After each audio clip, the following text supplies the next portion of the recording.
আমি জাতীয় প্রেস ক্লাবের সামনে দেখতে পাচ্ছি একটি ব্যানার নিয়ে এখানে শত শত মহিলারা মানববন্ধন এবং অবস্থান ধর্ম প্রতিবাদ সভা এটা করে যাচ্ছেন।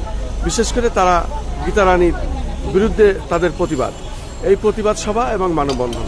এখানে আপনি সাইদা, আপনি বলুন আপনার কি চাচ্ছেন? আপনারা এখানে তো অনেকেই দাঁড়িয়েছেন। এখানে আমরা চাচ্ছি যেহেতু আগে সবাই বলছে, আমি এখন সময়ে বলতে চাচ্ছি যে র্যাবের যেমন একটা সহযোগিতা পাইছি, এটা আমরা পল্লবী থানা থেকে সহযোগিতাটা পাই নাই। এবং কোর্টে আমাদের যে জজ সাহেবরা অনেক সহযোগিতা করছে, 3টা মাস জামিনের জন্য অনেক চেষ্টা করছে, কিন্তু জজ সাহেবেরা জামিন দেয় নাই। টাকা অর্ধেক দেওয়ার জন্য অনুরোধ করছে যে আপনারা এই গরিব জনগণের টাকাগুলো দিয়ে দেন, তারপরে আমরা জামিন দিব। এখন ম্যাজিস্ট্রেট কোর্টে থেকে জজ কোর্টে মামলা নিচ্ছে 30শে আগস্ট তার জামিন শোনানো।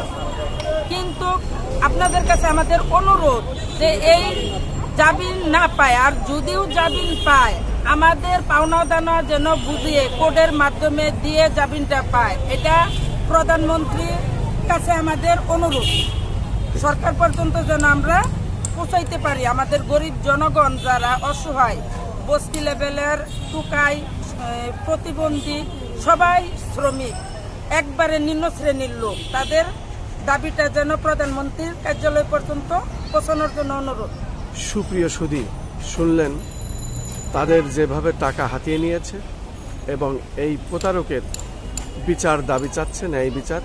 পাশাপাশি তারা মাননীয় প্রধানমন্ত্রীর কাছে আকুল আবেদন জানাচ্ছেন যাতে তারা তাদের এই অর্থ ফিরে পায়। এখানে প্রত্যেকেই নিঃস্ব হয়ে গেছেন, এটাই হলো তাদের দাবি। আমি খন্দকার মাসুদুজ্জামান, তারা নিউজ, BDTNB ও SSJR TV থেকে জাতীয় প্রেস ক্লাবের সামনে, রাজধানী ঢাকা।